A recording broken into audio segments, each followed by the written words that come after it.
অনাকাঙ্ক্ষিত অত্যাচার, এটিকে আমরা অত্যাচারই বলছি। এটির জন্য আমরা তাদেরকে দায়ী করে সরকারের কাছে আমরা আমাদের আবেদন জানাবো যেন তাদের দ্রুততম সময়ে এই কাজটির জন্য বিচার হয়। বেশ কিছু মানুষকে বিবস্ত্র করা হয়েছে, কান ধরে উদ্বোস করানো হয়েছে, গায়ে হাত দেওয়া হয়েছে, অসংখ্য মানুষকে আসলে ফোন চেকিং বা গাড়ি চেকিংয়ের নামে হয়রানি করা হয়েছে। আমরা দেখেছি আমাদের মায়ের বয়সে একজনের আসলে গায়ে হাত দেওয়া হয়েছে। আমরা বিশ্বাস করি এটি যারা বৈষম্য বিরোধী ছাত্র আন্দোলনের ন্যূনতম স্পিরিট ধারণ করে, আমরা তো বৈষম্যের বিরুদ্ধে লড়াই করেছি, তাহলে একজনের স্বাধীনতায় হস্তক্ষেপ এটি তো সবচেয়ে বড় বৈষম্য। একজনের মানবাধিকারে হস্তক্ষেপ এটি তো বিশাল বড় একটি বৈষম্য, সেটি তো আমরা কোনোদিন সমর্থন করি না।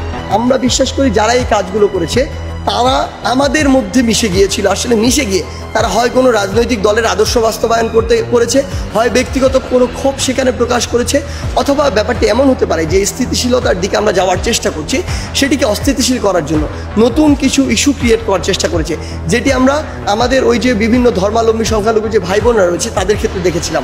আমরা যখন ওই ভাঙচুর, অগ্নিসংযোগ কিংবা তাদেরকে বিতরণ করার ঘটনাগুলো দেখেছি, আমরা কিন্তু পিছনে অনেক ঘটনার রেফারেন্স হিসেবে দেখেছি আওয়ামী লীগ, ছাত্রলীগ, যুবলীগের পোস্টেড ছেলেপেলেরা একদম ইনফ্লুয়েন্স করে এই কাজগুলো ঘটেছে, টাকা দিয়ে এই কাজগুলো ঘটিয়েছে। সেই জায়গা থেকে আমরা আশঙ্কা করছি যে এই জায়গাটিতেও গতকালকে ধানমন্ডি 32 বিভিন্ন জায়গায় এই কাজগুলো হয়েছে। আমরা আমাদের জায়গা থেকে দুইটি অবস্থান স্পষ্ট। এক, যদি আমরা ভিডিওগুলো পর্যবেক্ষণ করছি, যদি সেখানে আমাদের লিস্টেড কোনো সমন্বয়ক, সহ সমন্বয়ক আমরা পাই, আমরা কথা দিচ্ছি আমরা তাদেরকে অবশ্যই একদম প্রকাশ্যে প্রেস রিলিজ দিয়ে বহিষ্কার করব।